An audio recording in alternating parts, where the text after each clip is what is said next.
Saludos y bendiciones. Gracias por estar con nosotros. Te invitamos a que te quedes conectado con nosotros porque sabemos que hay una palabra de Dios que ministrará a tu corazón. La palabra que hoy les traigo la he titulado El Arca de su Presencia. El Arca de su Presencia. Y quiero que me acompañen en la Biblia, en 2 de Samuel, capítulo 6, vamos a cubrir bastante palabra y luego me voy a volver y vamos a tratar de entender qué es lo que el Señor nos está hablando. Arriba en mi Biblia dice que este específico capítulo se llama el traslado del arca a Jerusalén.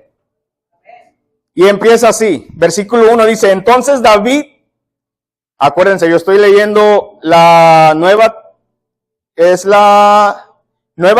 traducción viviente y ustedes van a leer la Reina Valera ahí en las pantallas.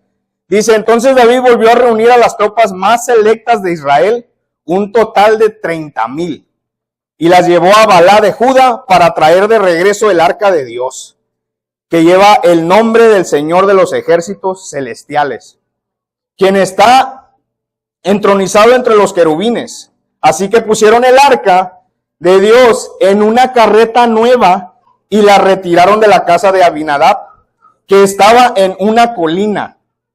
Usa y Ahío, hijos de Abinadab, guiaban la carreta que cargaba el arca de Dios. Ahío caminaba delante del arca. David y todo el pueblo de Israel celebraban ante el Señor, entonando canciones y tocando todo tipo de instrumentos musicales. Llevaban liras, arpas, panderetas, castañuelas y címbalos. Cuando llegaron al campo de trillar de Nacón, los bueyes tropezaron y Usa extendió la mano para sujetar el arca de Dios. ¿Me siguen? Ok. Entonces David se enojó porque la ira del Señor se había desatado contra Usa y llamó a ese lugar Fares Usa, que significa desatarse contra Usa, nombre que se conserva hasta el día de hoy. Ahora David tenía miedo del Señor y preguntó, y es una pregunta súper poderosa, ¿cómo podré regresar el arca del Señor para que esté bajo mí? Dice, cuidado. Por lo tanto, en el capítulo 10 dice, David decidió no trasladar el arca del Señor a la ciudad de David, sino que la llevó a la casa de Obed-Edom en Gad. El arca del Señor permaneció en la casa de Obed-Edom por 3 meses y el Señor bendijo a Obed-Edom y a los de su casa. Y ahorita vamos a regresar ahí. Entonces le dijeron al rey, el Señor ha bendecido a los de la casa de Obed-Edom y a todo lo que tiene a causa del arca de Dios. Luego David fue y llevó el arca de Dios a la casa de Obed-Edom, a la ciudad de David con gran celebración. Cuando los hombres que llevaban el arca del Señor dieron apenas 6 pasos, ya David estaba sacrificando. Dice, David sacrificó un toro y un ternero engordado. Y David danzó ante el Señor con todas sus fuerzas, vestido con una vestidura sacerdotal. David y todo el pueblo trasladaron el arca del Señor entre gritos de alegría y toques de cuernos de carnero. Estamos viendo aquí que están trasladando el arca del Señor, no sé si se acuerdan, pero el arca del Señor era una caja y arriba de ella habían 2 querubines, tipo como ángeles arriba de la arca, ¿verdad? Y esa arca la habían usado, David sabía que cada vez que, donde quiera que esa arca iba, la presencia de Dios, ellos ganaban batallas. Y es muy bonito porque aquí nos está solamente dando el principio de lo que es estar en la presencia de Dios. ¿Por qué? Porque David era el rey, él quería que la presencia de él estuviera en su reinato. Y según las escrituras dice que él quería que esa presencia estuviera en su reinado porque él quería que solamente hubiera un Dios. Él quería que, igual como hoy en día nosotros alabamos a Dios, él quería eso mismo. Él no andaba buscando ninguna otra cosa más que agradarle a Dios. Lo único que pasó aquí es, como si se dieron cuenta, como estábamos leyendo, dice que lo primero que hicieron, lo hicieron mal. Pusieron el arca de Dios en una carreta nueva y la retiraron de la casa de Abinadab. Lo segundo que ocurrió fue cuando llevaban la carreta, o sea, lo sacaron de un lugar para llevarlo a otro. Y de la manera que lo hicieron es como nosotros ahorita hoy en día, ¿verdad? Queremos hacerlo todo a lo fácil. Nosotros queremos que en vez de que hacer el trabajo, que algo más haga el trabajo por nosotros. Solo que ellos hicieron, lo pusieron en esa carreta que llevaba, que la iba jalando unos bueyes o toros o como lo quieran ver ustedes. Y cuando la llevaban, los bueyes o los toros tropezaron. La arca se iba a caer. Y acuérdense, la presencia de Dios, a esto a mí es algo tan magnífico de entender, que dice la Escritura que nosotros no podemos estar bajo de esa presencia hermosa de Dios. O sea, con un solo toque de la presencia de Dios, uno puede morir. Lo que te da Dios de presencia es solamente lo suficiente que uno necesita. Si te diera más, no es como le pasó aquí al hermano Usa. Él trató de detenerla y de esa presencia fue que él murió, ¿verdad? Cuando él muere, dice ahí que David entendió que el Señor se había enojado. O sea, a mí me encanta entender esto y ponerlo en una perspectiva. Si tú ya sabes que de la manera que lo estás haciendo está mal, ¿por qué entonces lo haces? ¿Por qué es que si tú sabes que de esa manera no debe de ser transportada la arca de Dios, de la presencia de Dios, por qué es que como quiera así lo haces? Y Dios ahí nos está enseñando algo muy importante, que muchas de las veces lo queremos hacer por nuestras fuerzas y no como Dios nos dijo que lo hiciéramos. Y lo podemos ver durante muchas de las historias de aquí de la Biblia, de lo que había ocurrido antes. Otra cosa que pasó, se encendió el enojo del Señor contra Usa y Dios lo hirió de muerte debido a lo que hizo.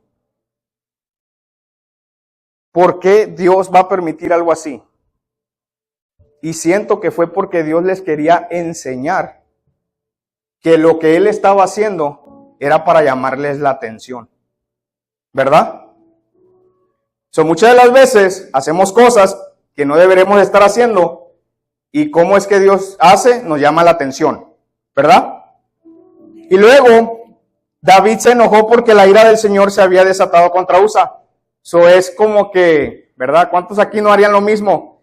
Y ¿sabes qué? Antes de que la traigas y mueran más, mejor llévala a la casa de alguien más. Vamos a ponerla en la casa de Obed-Edom. Y ahí es donde yo quiero aterrizar. En ese punto. En el de Obed-Edom. Obed-Edom, me puse a hacer, ¿verdad?, mis estudios, y dice que Obed-Edom era un hombre común y corriente, como nosotros. Un hombre que no le debía nada a nadie, él nada más estaba ahí, y el rey decide mandar la presencia o la arca de la presencia de Dios a su casa, ¿verdad?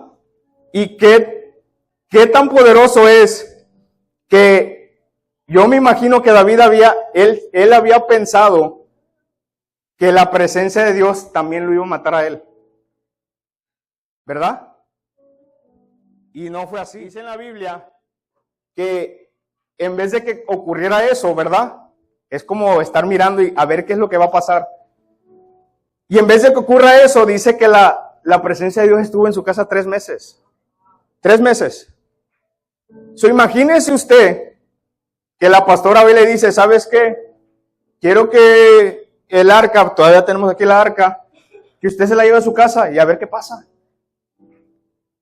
Va a pasar 2 cosas, ¿verdad? O la presencia de Dios lo va a matar, o lo que le pasó a Obed-Edom, va a pasar algo, va a cambiar algo.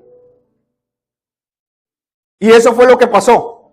David tenía miedo del Señor y preguntó, ¿cómo podré regresarla? Ya cuando él vio que Obed-Edom estaba haciendo tan bendecido, ahora sí, ¿verdad? Vamos a traerla.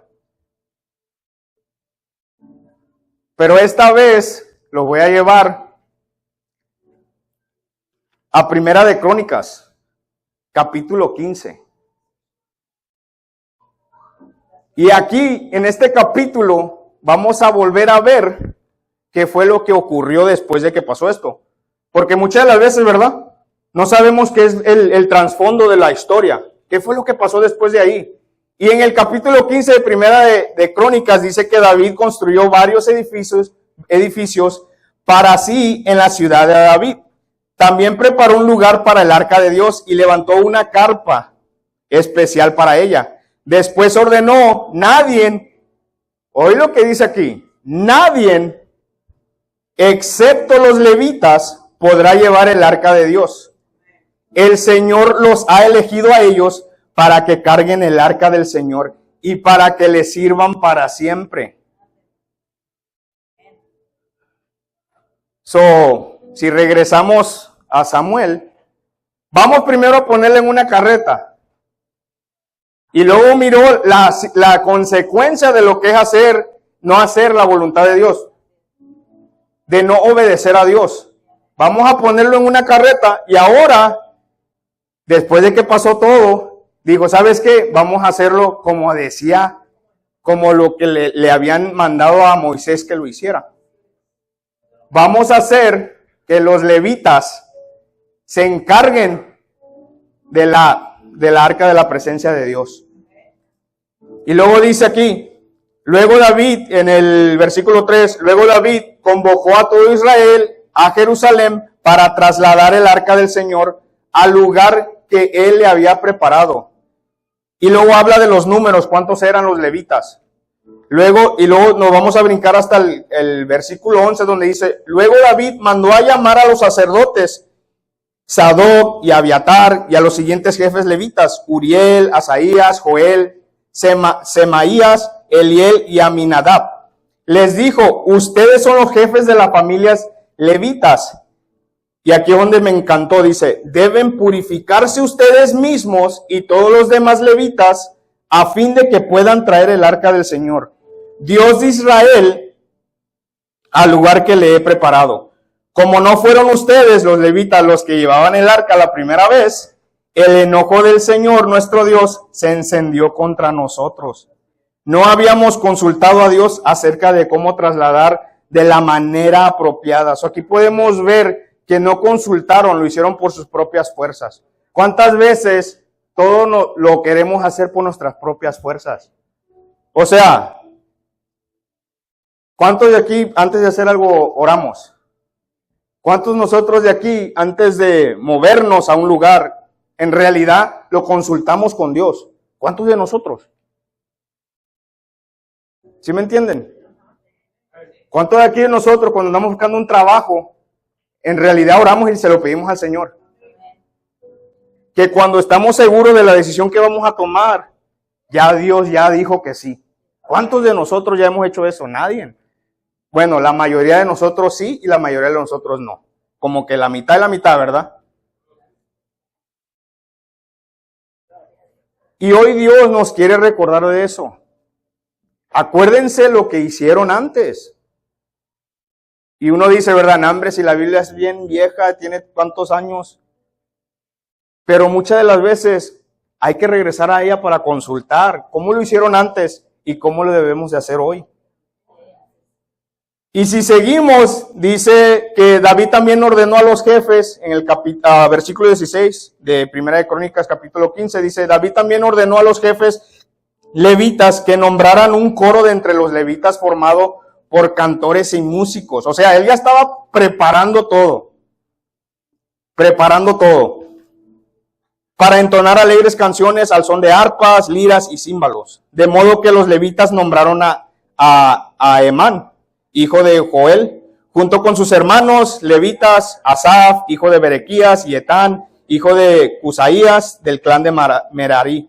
Los siguientes hombres fueron elegidos como sus ayudantes: Zacarías, Jaziel, Semiramot, Jehiel, Enib, Eliab, Benaía, Maseías, Matatías, Elifeleu, Micnias y los porteros, y escuchen el nombre de aquí, Obed-edom y Jehiel. Lo más poderoso de eso es de que imagínense lo que hubiera pasado si no hubiera orden y si no hubiera sido la voluntad de Dios en la casa de Obed-edom. Muchas de las veces necesitamos escuchar eso, de que Obed-edom, aún así, me encanta porque dice que él, si hubiera pasado lo contrario a lo que le pasó a Usa, no hubiera salido en este capítulo. ¿Sí me entienden? Pero fue porque en su casa llegó la presencia de Dios y él se enamoró de la presencia. Y dice también en la escritura que se enamoró tanto de ella que la siguió. Por eso es que lo podemos volver a ver aquí, que cuando ya se iban a llevar el arca de su casa, dice la palabra que él y toda su familia se convirtieron, que toda su familia siguió la presencia de Dios.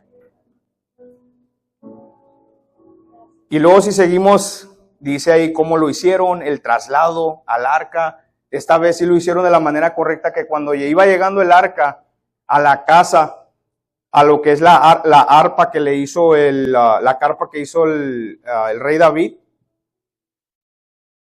el rey estaba tan gozoso que empezó a danzar y ellos todos, ¿verdad? Como ahorita, el worship, y ellos todos felices y gozosos porque el arca había regresado al rey.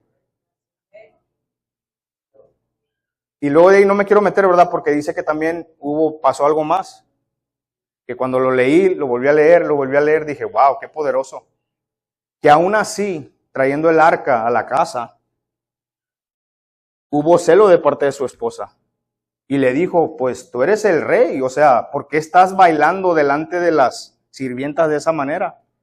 Sin ella reconocer que lo que el rey estaba solamente haciendo era satisfaciendo al Señor. Y hoy siento que Dios puso esta palabra en mi corazón, porque en mi testimonio, cuando yo empecé el cristianismo, había algo que faltaba, porque cada uno de nosotros a eso venimos, a escuchar palabra, a gozarnos, a escuchar palabra de Dios, a entender qué es lo que está pasando en nuestras vidas, por qué estamos pasando la circunstancia que estamos pasando.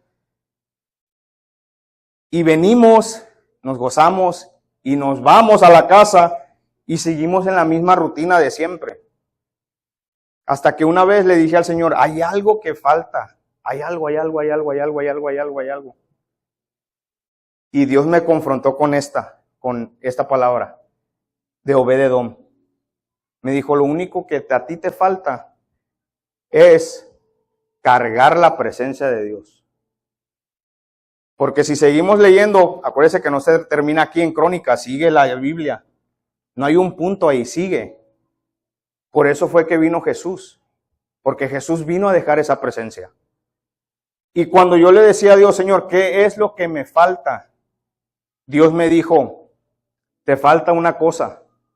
Sí, vas a la iglesia, sí, sientes su presencia, pero solamente te falta cargar la presencia de Dios. ¿Y qué es lo que les estoy tratando de decir? Que muchas de las veces solamente queremos sentir la presencia aquí y solamente se siente aquí. Pero seamos como Obed-edom. Usemos su ejemplo. Si Obed-edom se enamoró tanto de la presencia de Dios que él la siguió y no se quiso apartar de ella, fue porque eso era lo que a él lo llenaba. Hoy Dios te está invitando a que tú seas portador del arca de Dios, que seas tú el portador de su presencia. ¿Qué significa eso? Que hoy, cuando tú te levantes de ese asiento, esa presencia que se sintió hoy, hermosa, de parte de Dios, que tú te la puedes llevar. no es para que se quede. La presencia de Dios es portátil, somos nosotros. Hay que levantar el arca que está allá dentro de nosotros y hay que llevarla a todos lugares. La presencia de Dios se puede sentir en todos los lugares, mis hermanos. Pero muchas de las veces, en nuestra mente tan pequeña que no podemos entender, se nos olvida que la presencia también se puede llevar. Si yo vengo aquí y me puedo parar y les puedo decir que yo he podido sentir la presencia de Dios en el gimnasio mientras estoy corriendo, mientras adoro, con la música que me conecta a la presencia de Dios, les puedo decir que no, y no les miento, que yo la he podido sentir en el gimnasio. Que se puede sentir en el trabajo, mientras estás trabajando y mientras estás orando, porque debe haber un cántico en nosotros de adoración para Él. A todo momento, no nada más aquí, vengo y me gozo, que yo también puedo hacerlo en el trabajo. Que muchas de las veces estoy cantando sin darme cuenta y me preguntan, ¿qué canción es esa? Es que no conoces quiénes son. Pero se escucha tan bonito. Pues mira, son ellos. Que muchas de las veces se nos olvida, y es lo más importante, que la presencia de Dios, como es portátil y la podemos llevar, hoy Dios te está invitando a que también la puedas meter a tu casa.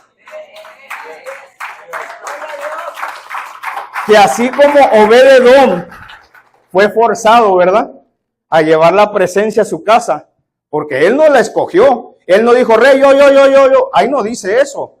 A él se la llevaron. Y Dios hoy no forza a nadie. Hoy Dios quiere que pase eso. Que su presencia usted la pueda llevar hasta su casa. Que cuando la gente entre, puedan decir, ¿qué? Pase, sienta aquí adentro. ¿Y es por qué? Porque usted ya invitó a Dios, ya invitó su presencia adentro de su casa. Porque la presencia de Dios cambia la atmósfera. Y no solamente la atmósfera de la casa, sino de las personas que viven adentro de esa casa. Que cuando usted, en vez de estar escuchando las canciones del mundo, usted pone adoración de parte de Dios.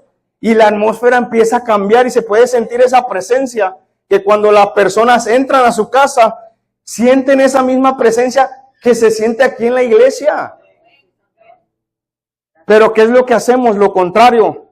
Vengo, me arrodillo, lloro aquí y aquí dejo lo que debería de dejar, pero hay que levantar la presencia y me la llevo conmigo. Porque en la presencia de Dios dice que nos purifica. No significa que si ya sentí la presencia de aquí me voy, se me acaba. O sea, no es como una batería. La presencia de Dios se puede llevar a todas partes. El otro día platicaba con la pastora y le digo, me impactaba cuando leía acerca de los levitas.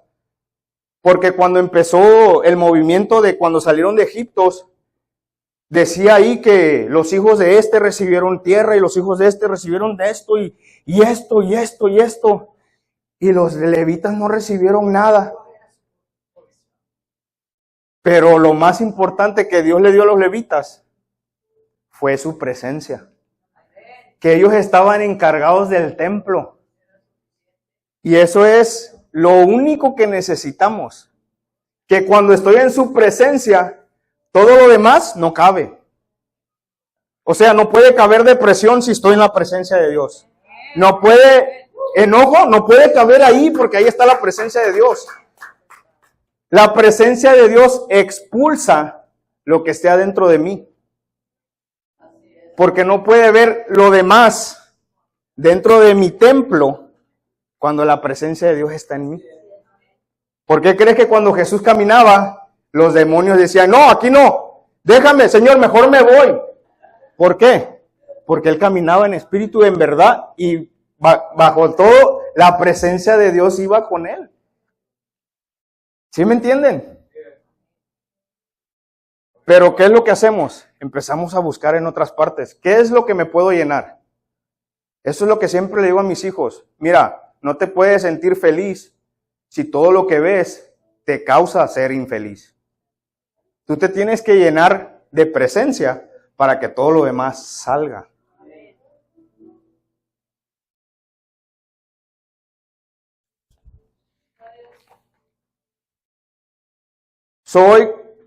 Mientras nosotros procesamos la palabra de Dios y entendemos lo que Dios quiere en nuestras vidas, vamos a recordar a ese hombre, a Obed-Edom.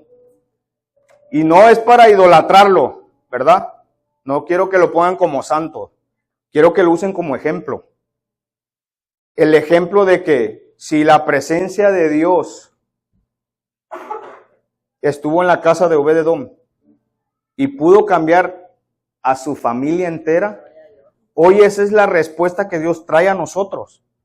¿Por qué es que estamos tratando de forzar algo que solamente va a pasar en su presencia? ¿Por qué es que, verdad? Muchas de las veces nosotros pensamos, no, vamos a la casa y queremos juzgar, cuando en realidad todo lo que tenemos que hacer es invitar a esa presencia, ahí, a ese lugar íntimo, a donde tú te escondes y lloras solo, ya sea al baño, en un closet, ahí en ese lugar. Pero algo que yo aprendí es de que no solamente quiero sentir la presencia en ese lugar íntimo donde yo estoy. Yo la quiero sentir en la cocina, lo quiero sentir en la sala, lo quiero sentir en el baño, lo quiero sentir en el garaje. Y que la presencia empieza a crecer en tu casa. O sea, que cuando alguien pase de ahí, afuera de tu casa, diga, algo raro se siente en esa casa. Y que no sean demonios, ¿verdad? Que sea la presencia de Dios. ¿Sí me entienden? Porque la presencia de Dios se pega y se siente. ¿Qué es lo que cargas? Y decir, es la presencia de Dios. Cuando uno se enamora de la presencia de Dios, le voy a decir, yo no estoy aquí por ocasión. Yo estoy aquí porque yo le pedí permiso a Dios de salir de mi pueblo. Con su permiso. Pero le dije, no me voy sin antes yo recibir palabra de ti, que tu presencia va conmigo. Hazme como Obed-Edom, que si te voy a seguir hasta el otro extremo del mundo, pero si es con tu presencia, yo voy. Y cuando uno hace eso, y uno es obediente, y uno sigue la voluntad de Dios, hoy le puedo decir que estoy aquí, porque eso fue lo que pasó en mi vida. Que yo estoy aquí por obediente a seguir la presencia de Dios. Nosotros podemos ser hoy en día ese Obed-Edom. La única diferencia es que ahora podemos portar la presencia de Dios con nosotros dentro de nosotros. La presencia de Dios no solo existe en la iglesia, pero hoy en día, si lo pedimos a Dios, podemos portar la presencia. Recordemos que en un tiempo de 3 meses, Dios pudo convertir a toda su familia. Imagínate lo que puede pasar en 3 meses en tu casa si tú invitas a la presencia de Dios ahí. Entendamos que si nos convertimos en portadores de la presencia de Dios, Dios se encargará de transformar todo a nuestro alrededor. La familia entera puede ser transformada, pero necesitamos que exista y haga y habite esa presencia en nuestros lugares. Donde quiera que tú vayas, no importa. Aún así, solo en el carro se puede sentir la presencia de Dios. Pero todo depende de nosotros. Es una decisión de platicar con Él y decir, Señor, aquí estoy. Úsame. Señor, quiero sentir tu presencia. Y enfocarnos y hacerlos. Hacer esa nuestra misión, de siempre cargar y siempre portar la presencia de Dios. Dios hoy nos está invitando a llevar esa arca de su presencia a todas partes. Que la hermosa presencia de Dios nos acompañe hasta nuestras casas y nos volvamos portadores. Levantémonos y edifiquémonos unos a otros, purificando nuestros corazones, mentes y hogares, y familiares habitando en la presencia de Dios. Mateo 28:20 dice, enseñen a los nuevos discípulos a obedecer todos los mandatos que les he dado, dice el Señor, y tengan por seguro esto, que estoy con ustedes siempre, hasta el fin de los tiempos. Él ya les está dando esa promesa, ya me la dio a mí, que donde quiera que vayamos, Él va a ir con nosotros, siempre hasta el fin del mundo. Solamente lo que necesitamos es tener fe y acordarnos de eso. Que cuando uno se sienta que ya se va a dar por vencido, recordar, pero si el Señor está conmigo. Ese es nuestro recordatorio. Y luego en 1 Corintios, capítulo 3, 16 al 17, y cierro con esto. ¿No se dan cuenta de que todos ustedes juntos son el templo de Dios y que el Espíritu de Dios vive en ustedes? Dios destruirá a cualquiera que destruya este templo, pues el templo de Dios es santo y ustedes son este templo. Gracias por habernos acompañado. Esperamos que esta palabra haya sido de bendición a tu vida. No olvides suscribirte a nuestro canal de YouTube de Casa de Refugio para que permanezcamos conectados. Si deseas comunicarte con nosotros, tienes la información en pantalla. Bendiciones.